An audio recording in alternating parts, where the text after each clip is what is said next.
평소에 생리 통증도 있고 골반 허리 통증 때문에 오셨어요. 목하고 등이 아프고 두통, 어지럼까지 있으셨어요. 거기에다가 이제 항상 몸이 피곤하다고 할 수 있었는데 유현철의 재활 툭툭. 지금 시작합니다. 네, 오늘의 주제는 척추 측만증입니다. 이 용어는 아무래도 익숙하실 것 같아요. 척추가 휘었다라는 뜻인데요. 이 증상에 대해서 조금 간략하게 설명 부탁드릴게요. 그렇죠. 척추 측만증 말 그대로 휘어 있죠. 네. 목하고 뭐 등, 특별히 이제 등이 많이 휘어서 뭐 등도 아프고 목도 아프고 이제 그럴 수도 있어요. 골반도 뭐 틀어지고. 그래서 전반적으로 척추가 휘어 있는 거를 측만증이라고 하고, 통증은 뭐 목, 허리, 골반 다 아플 수 있다. 전반적으로? 그렇죠. 네. 그렇게 볼 수가 있죠. 네, 아무래도 척추 측만증은 이 잘못된 자세를 오랜 시간 동안 유지하면서 누적돼서 생기는 질환이라고 생각이 들어서 저는 맞아요. 성인들에게서 많이 생긴다고 생각을 했거든요. 근데 요즘에는 어린이 척추 측만증도 많이 생긴다고 합니다. 그렇죠. 이유가 있을까요? 측만증은 크게 이제 구조적 측만증. 네. 이제 요건 이유를 알 수 없이 아기 때, 아니 청소년기에 이제 성장기에 많이 휘는 겁니다. 원래 아기 때도 휠 수 있고요. 네. 어린이일 때도. 그거를 이제 구조적 측만증이라고, 기능성 측만증은 먼저 우리 얘기해 주신 대로 자세가 이렇게 틀어져서 생기는 측만증을 기능성 측만증이라고 하죠. 그래서 기능성 측만증은 대부분 이제 나쁜 자세나 습관 때문에 생기는 거여서 잘 치료해주면 교정이 많이 되고요. 구조적 측만증은 사실 아직은 이유를 알 수가 없습니다. 그래서 보통 청소년기에 성장할 때 척추가 이렇게 회전하면서 휘는 거기 때문에 더 휘지 않게 네. 재활하고 막아주는 게, 이게 목적이 좀 다르죠. 치료의 목표가. 그래서 그렇게 보통 구조적, 기능적 측만증 두 개로 나뉠 수가 있죠. 그럼 원장님 병원에도 청소년 학생들도 좀 많이 방문을 하나요? 그렇죠. 어린아이부터 청소년 학생들도 방문하고 네. 성인들도 방문합니다. 그래서 성인의 측만증이 있고 네. 우리 청소년이나 어린이의 측만증, 이렇게 두 가지를 좀 분류해서 많이 보고 있습니다. 네, 그러면 우리가 이제 엑스레이 사진을 보면서 어린이 측만증부터 한번 분석을 해봤으면 좋겠어요. 지금 보이는 사진이 어린이 사진인 거죠? 그렇죠. 네. 요는 이제 9세 여자 아이입니다. 여자 아이가 이제 왔는데 엄마가 이제 보니까 옷을 입혀도 자꾸 이제 골반 높이가 잘 안 맞고 걸을 때도 조금 이렇게 뒤뚱뒤뚱 거린다 하고, 애들 보통 사진 찍어보면 이제 고개가 갸우뚱 네. 이렇게 되는 애들도 네. 많아요. 그래서 이제 한번 이렇게 찍어봤더니 어떠세요? 왼쪽 사진이 치료 전 사진인데 보면 골반이 이렇게 휘어 있어요. 안 맞죠? 네, 높이가 안 네. 맞고. 척추도 약간 휜 것 그쵸. 같은데요? 척추도 이렇게 휘어 있어요. 네. 그래- 얼굴도 뭔가 지금 중심이 안 얼굴도 맞네요? 중심에 안 맞죠? 녹색 선 중심에 안 맞죠? 네. 그러니까 이런 아이들은 이제 측만증이 이제 시작되는 겁니다. 골반 높이가 안 맞으면서 이제 척추가 이렇게 허리가 휘는 건데, 이럴 때 이제 같이 봐줘야 될 게 이제 발.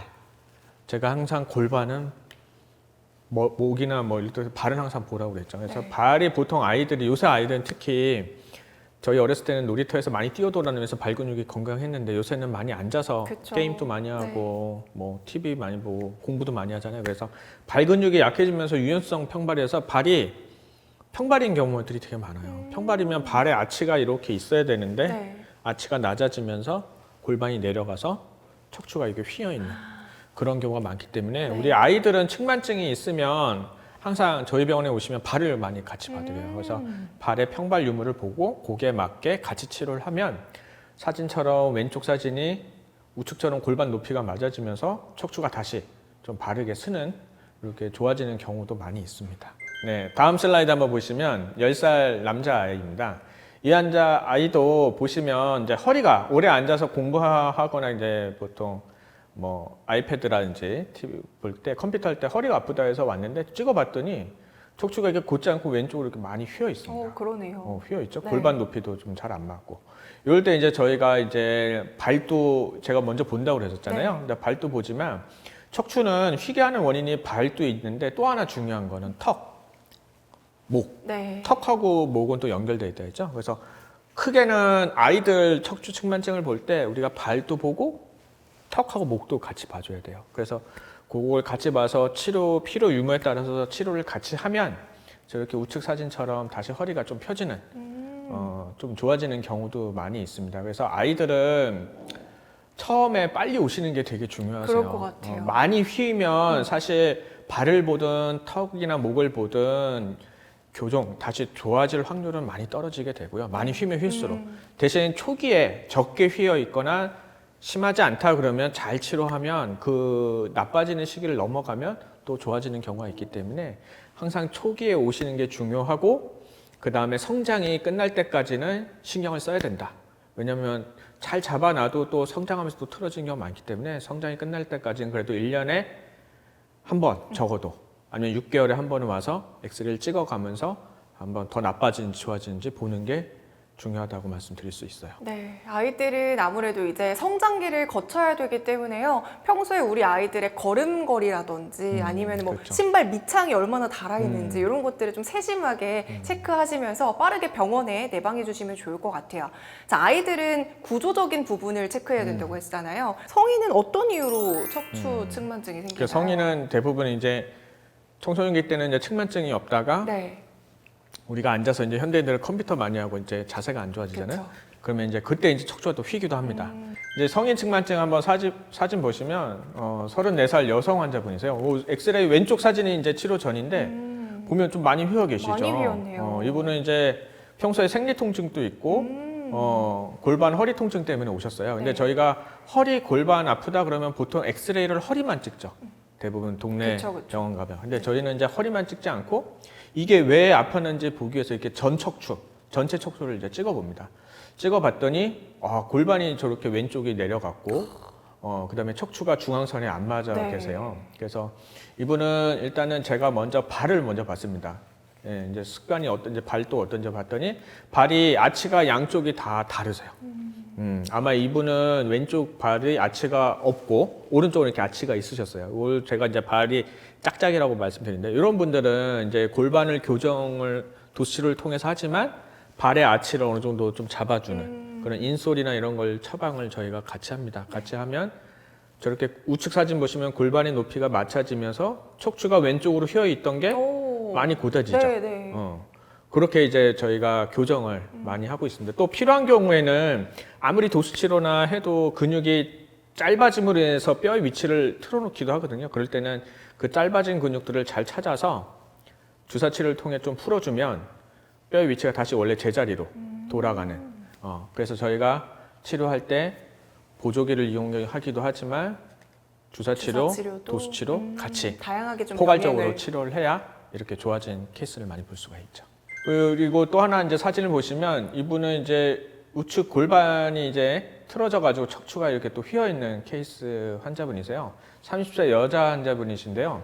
이분은 허리 디스크와 증세가 거의 비슷하셨어요. 허리 통증, 다리가 저리다고 오셨는데 보시면 엑스레이 상에서는 디스크가 의심은 크게 안 되셨어요. 근데 증세는 디스크랑 비슷해서 한번 찍어봤더니 이제 골반 틀어진 때문에 저렇게 척추가 휘어서 다리 신경까지 자극이 되셨던 거세요. 그래서 이분은 다시 저희가 골반 교정하고 척추의 휘어짐을 잡아줌으로 인해서 보시면 우측 보시면 아주 곧바르게 잘 서 계시죠. 네. 그래서 우리가 교정을 할 때 이렇게 뭐 뼈만 맞추는 뭐 소위 추나나 뭐 카이로프레서 뚜둑뚜둑 맞추고 네. 그런 치료로 해서 좋아지는 경우는 절대 아닙니다. 뭐 그런 치료를 통해서 우리가 뭐 뼈의 위치를 잡아서 신경 기능을 회복시켜주는 것도 하나의 치료지만 저희는 그러니까 그런 치료도 좋은 치료지만 저희는 교정의 목적으로 전체적인 골반하고 목하고 발, 턱을 다 같이 호흡으로 인해서 잡아주는 거기 때문에 어떻게 보기로서는 약간 좀 아트의 개념이죠. 전체적인 걸 다 보면서 그러니까요. 치료해주고 있기 때문에 아마 딴 병원에서 받아보는 치료랑은 많이 다르다고 할 수가 있겠습니다. 하나 더 보시면 이분은 38세 여성분이신데요. 이분은 이제 목하고 등이 아프고 그 다음에 두통, 어지럼까지 있으셨어요. 그래서 이분은 이제 거기에다가 이제 항상 몸이 피곤하다고 할 수 있었는데 이분은 보시면 이분도 이제 골반이 좀 안 맞고 왼쪽이 좀 기울어져 계시죠. 근데 이런 분들의 또 특징이 항상 몸이 피곤하세요. 뭐 조금만 일해도 아프고 피곤하고. 그래서 척추가 틀어지면 이제 온몸이 다 아프게 되는 그쵸. 거죠. 그래서 이분은 이제 제가 도수치료를 통해서 교정도 했지만 이제 척추가 이렇게 휘면 자율신경의 문제도 생기세요.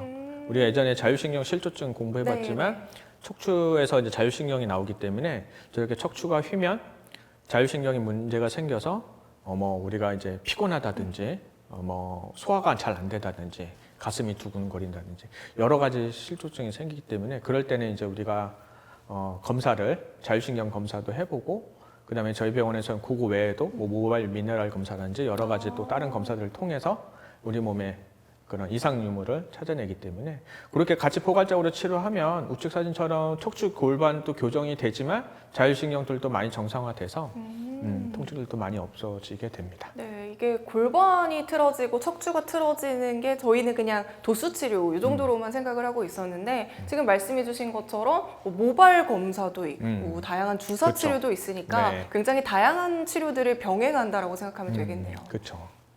네, 오늘 이렇게 척추 측만증에 대해서 이야기를 나눠봤는데요. 특히나 어린이 척추 측만증 같은 경우에는 여러 가지 치료들을 같이 병행하면 빠르게 호전이 될 수 있으니까요. 우리의 아이의 상태를 좀 꼼꼼하게 좀 살펴보시고요. 좀 이상하다라고 판단되시면 빠르게 병원에 내방하셔서 조기에 잡는 것이 가장 중요할 것 같습니다.